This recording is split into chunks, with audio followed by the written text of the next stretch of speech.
It's your boy Conserviz34. Could not wait until the Saturday night stream to go live.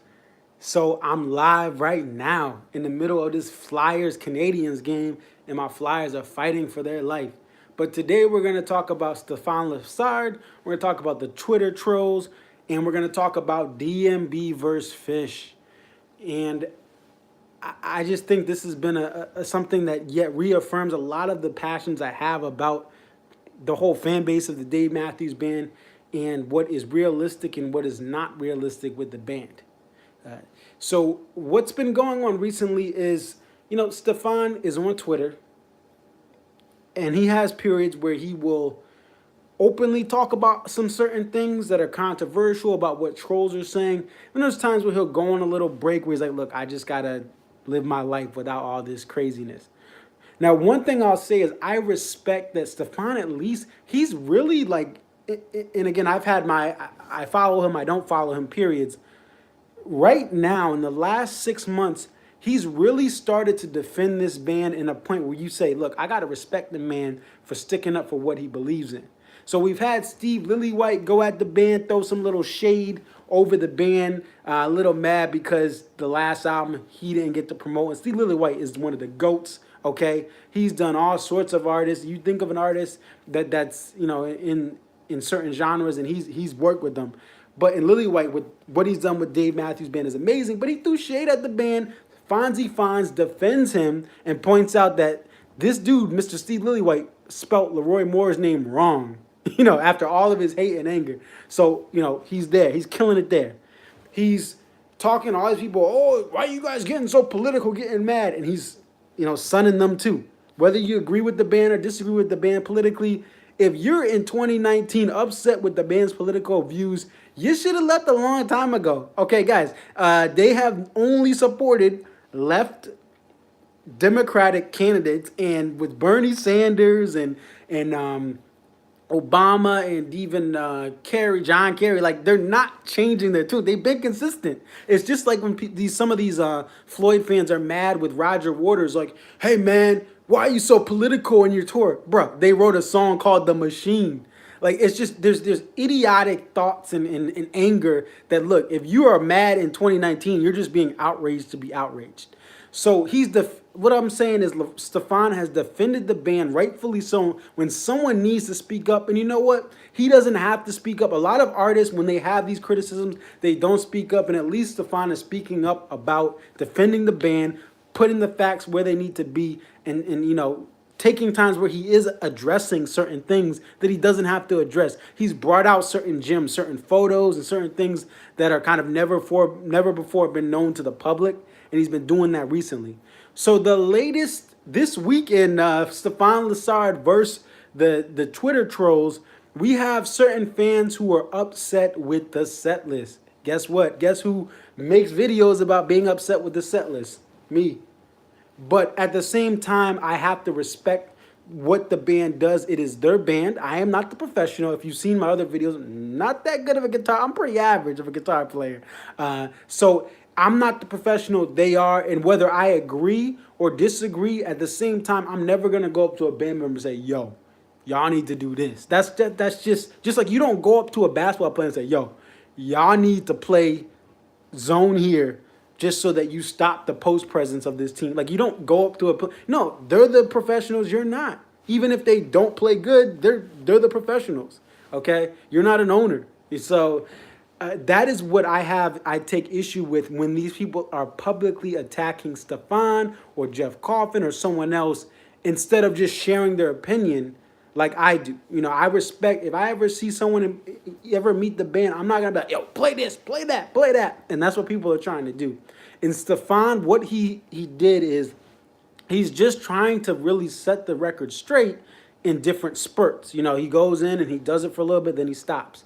And what has been unrealistic is a fan on Twitter did really, a couple of fans are really trying to critique the set list. And one of them pointed out how Phish does the Baker's Dozen.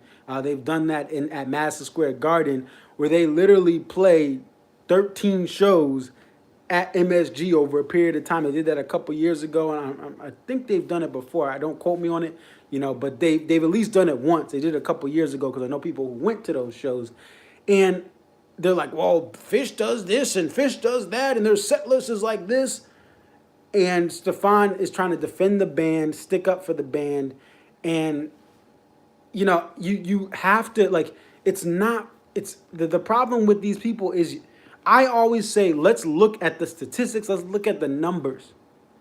So when fans want DMB to be Phish, to be the Grateful Dead, to be Widespread MF Panic, to be Humphreys McGee, all great artists, with great musicians in them, it's not realistic.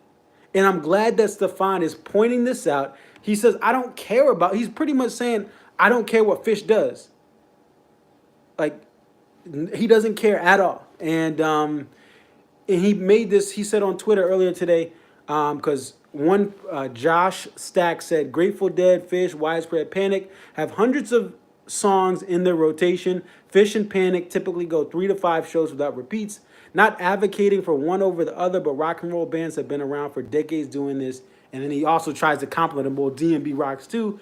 Fonzie Fonz, Stefan Lessard says, none of these bands have real radio hits or hit records. Great bands, but we are in our own category. We have popular hit albums and we jam. We also have high octane for the whole show, Carter having the most octane. And this is true. This is what people don't understand. DMB is in their own category. What's up, my boy Patrick? So DMB is not like the artists who, you have Billy Joel's, you have even in certain instances, John Mayer's, who mix up their set here and there. They'll rotate 3 songs in and 3 out. You have those people. Next, and then you have people that play the same set list every night. That's to this side of DMB. This is more of the mainstream, at most of the concerts, popular artists, Grammy nominations, platinum records over here. And over here you have the jam bands who literally mix up their sets pretty much every night, or they pretty much have maybe a couple songs when they're promoting an album that stay in rotation. Everything else is different. Humphreys McGee, Avid Brothers, Grateful Dead, you have Phish. They're over here. DMB's in the middle.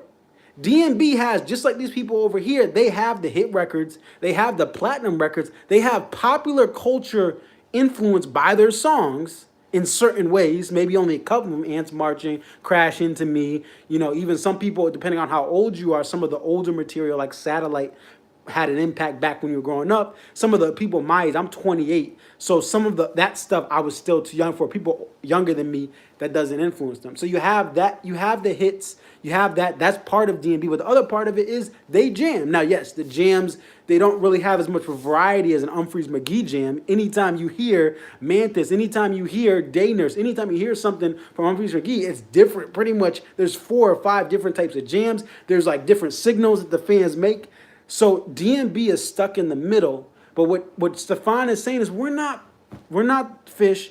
We're not, Selena Gomez playing the same set. We're in the middle. So we do what we want. And also, here's the biggest thing. When we talk about Phish versus DMB, this band, DMB, puts their heart into their shows. These guys are sweating. These guys, they're not doing choreography, but if you see them after the show, they look like they just did a full like Janet Jackson type choreography. They put their emotion into the show, and sometimes that means they're not going to do a different set every night because to keep that same energy, they have to have stuff in rotation. Where Phish, where the Grateful Dead, Widespread Panic, they're not on stage jumping up and down and Carter going, like they're not doing that type of stuff. So they can make different sets. Now, technically, what they do is very impressive. To play all these different types of songs every night is impressive, but the energy that they physically put into their instruments, put into their stage presence, is not close to what DMB does, which DMB is on a whole nother level. These guys are dancing, grooving, bopping up and down. And over here, we have the Fishes and the Panics that don't do that as much of that. So when you have a high octane show, you're going to have it different. There's going to be certain stuff that stays to keep, certain types of fans happy. Where Panic, Phish, those fans want, it's all about the set list, it's all about the jams. Where DMB, it's about the lyrics. And that's where I also separate DMB from the true jam bands. DMB has lyrics that are quotable across different genres, different walks of life, different people that are more legendary than any quotable from a Phish, any quotable from a Widespread Panic, even Humphreys McGee. I love those guys. They do not have songs like that are as good as DMB, that just have that impact, that just goes across to all sorts of people. That's why they're still playing in smaller venues. Keep it that way because the tickets are affordable, unlike DMB. But that's how it is. So this is what Stefan is trying to. He's trying to make sure the narrative is not thrown in his face. He's saying this is where we are at, and it's not. You know, Phish in the Grateful Dead have always been compared to each other, but Phish is more like the Dead in the sense of how they're jamming and how they actually don't play the same songs for a week. Like they don't repeat a song for a week. But to compare Phish to DMB is apples and oranges, even though both of them have similar the fan bases overlap. Not as much as other fan bases, but the fan bases overlap. There's Phish fans that go to DMB and vice versa. When they go to the Phish show, they're not going to admit they're a DMB fan because they get ragged by the sensitive Phish fans, but they are fans of both. But it's apples and oranges. Now, here's where I step in as someone who puts their input and gives their opinion about DMB pretty much now every week now. I put my foot down by saying this. If you're going to criticize the band, criticize them for things that are fair. Someone on Twitter, I responded to this little thread. They're like, well, if I go to a 3-night stand for DMB, they better not repeat anything. Not on my lawn. This is where I disagree. Here's the receipts. So we're going to look at Giant Stadium 2000, 3-night stand. JTR played twice. Stay played twice. Watchtower played twice. Sweet Up and Down played twice. This is 2000. This is the prime of the band. They're repeating songs in a 3-night stand. Gray Street, all 3 nights. And this is when Gray Street, this was when they were in their prime. You ever seen one of them? Well, this is bad. But you ever seen, let's say someone from high school who was fly, looking all cool, looking all great, and then you see them like 15 years later, and you're like, oh, she did not age well. He did not age well. Gray Street, while I still love the song, is not close to what it was in 2000. So yes, Gray Street 3 times in 2000 was amazing. Gray Street 3 times in a row. Now I'd be like, by the second time, but all right, don't play it another night. So, but at the same time they did this, 2000. 99, down the block in Hartford, Connecticut. What up? All right, so we had True Reflections, Too Much, Stay were played played 2 times in that 3-night stand in Hartford.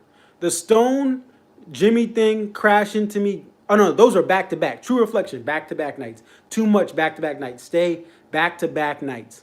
The Stone was played twice in those 3-night stands. Jimmy Thing twice, Crash Into Me twice, Granny and Don't Drink the Water twice. So they were like 1 and 3. So night 1 and night 3 they were played. Not consecutively, but twice. So fans that are trying to say, oh, they got to make these fresh sets.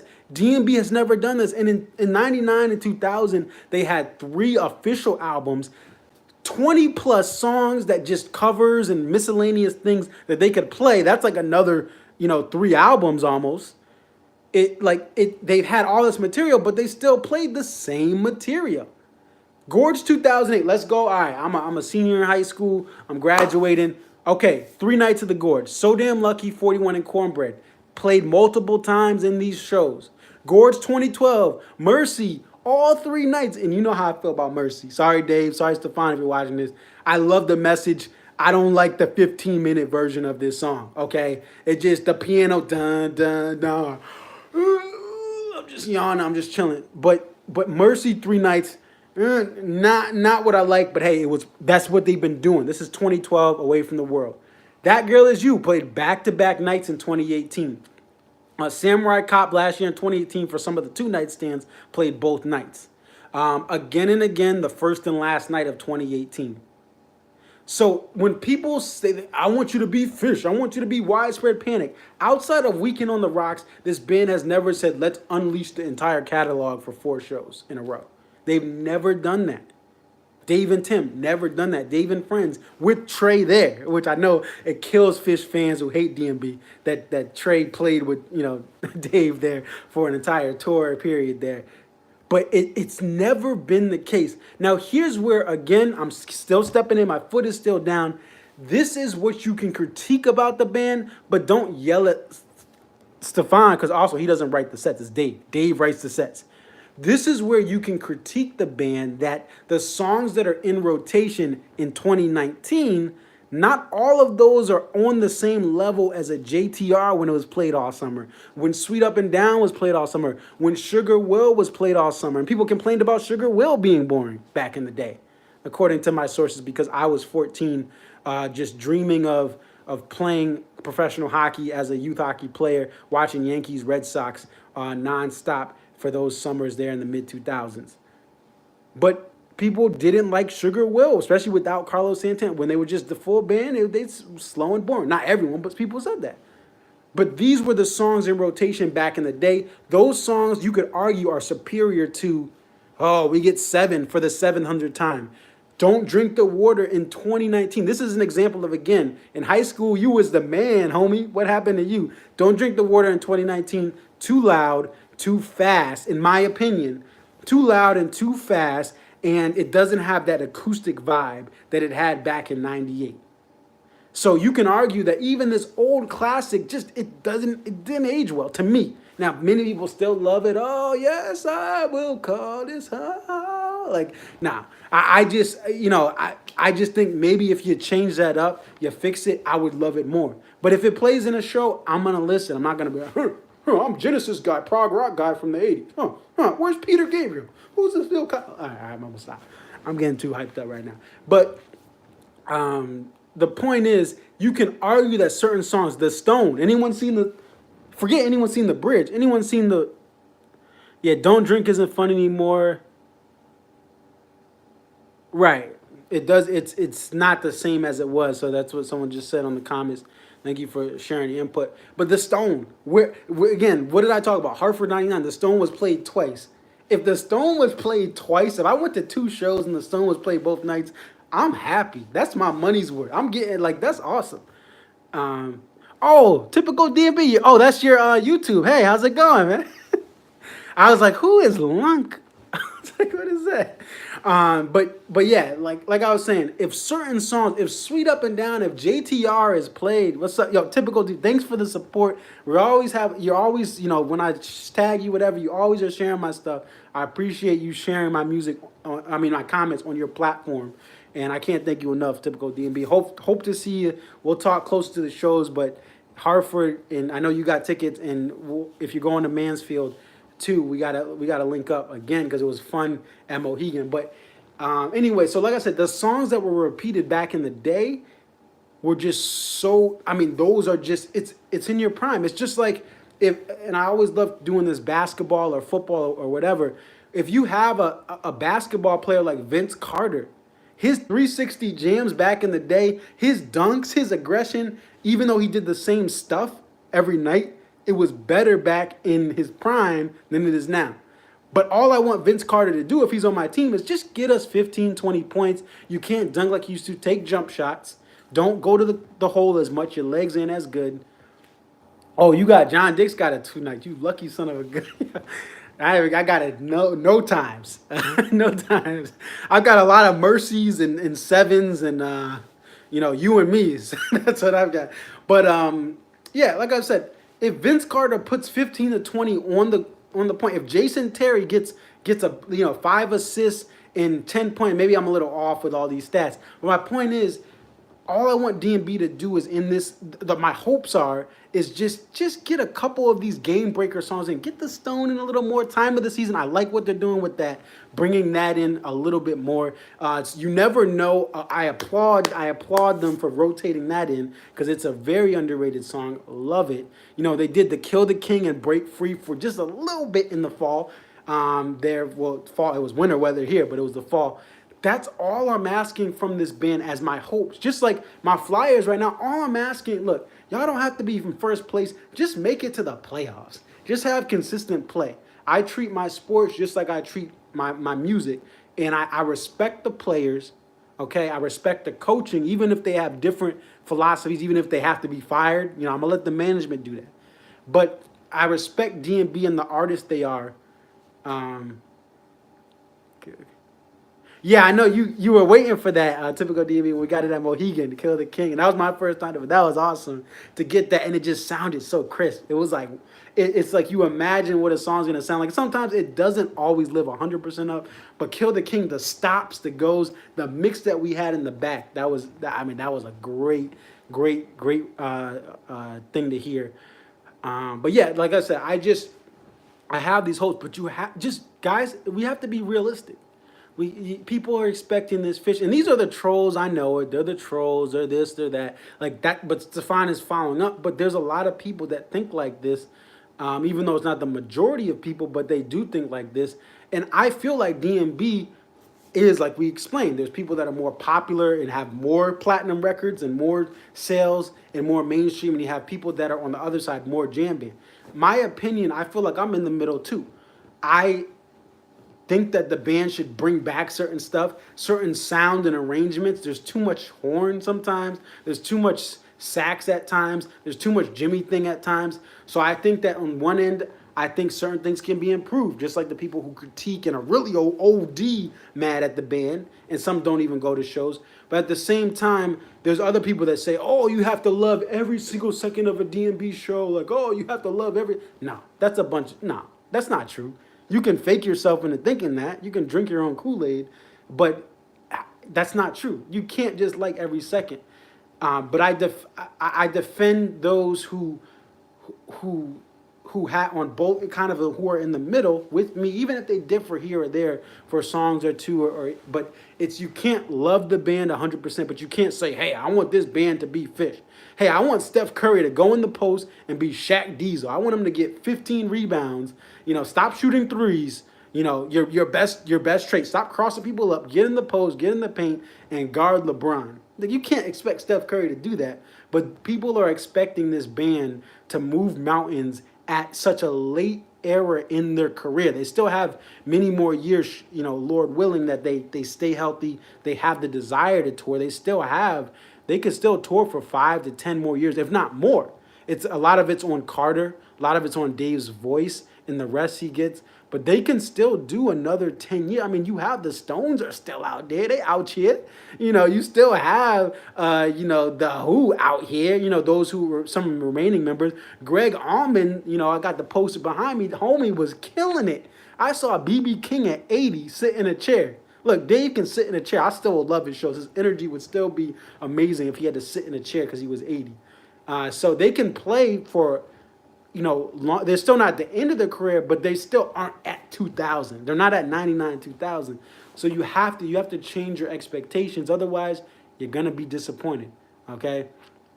All right, it is what it is. If you want to date someone who has a great career and aspirations, guess what? They're not going to be able to cater to your every need because they're working on their career. And so, I want a man who does it. I want a girl who's career oriented, but I want them to care for me and talk to me every second. No, that's not how it works. That's not the real world, and that's what people are expecting of DMB. And some of the Phish fans, I ain't gonna lie, I'm looking at the forums. Some of this stuff is funny, even as a DMB fan. Did Dream Girl grow up into Dream Woman? And like, is there some displaying musical butt cheeks? Is what someone said about DMB. Some of the jokes are funny, even as a DMB fan, but.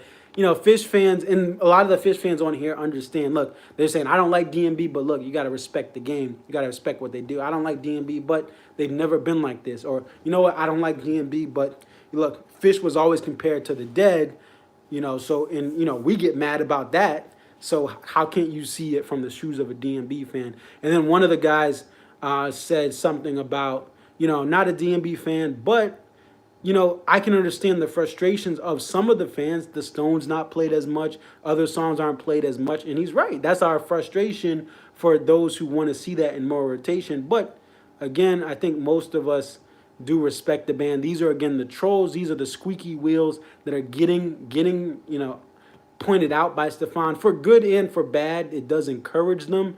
But sometimes, a lot of these people delete their tweets. A lot of them backtrack when they get sunned. I've seen that, especially politically. People, I love you guys so much, but screw your political stuff, you liberal. Da, da, da, da, da, da. Like, and then they like get exposed, and the tweets are deleted, the account's gone.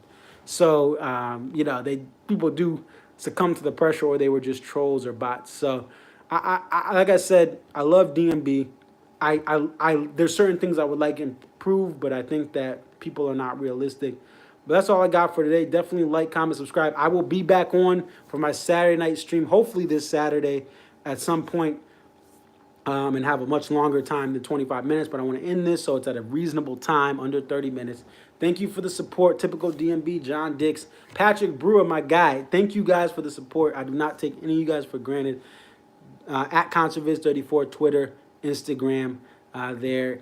And you can check out stuff on those platforms or on YouTube here, ConsertViz34. If you're tuning in, you're a Phish fan, you're a fan of someone else, I don't just talk about DMB. I have other artists. When I go to their shows, I will give a review. Hopefully going to Citizen Cope very soon. And then John Mayer for sure. And I'm trying to get another Unfree show, and I doubt it. But I do a lot of different stuff. Nothing rap-wise this year, but I love hip-hop. I love the J. Cole's, the Kendrick Lamars, and even some of the T.I.'s, the Lil Wayne's, even though I think he's overrated at times. But like I like a lot of different stuff. Elton John's my guy. Billy Joel's my guy. Like I like all sorts of music, so definitely check out the stuff on my page.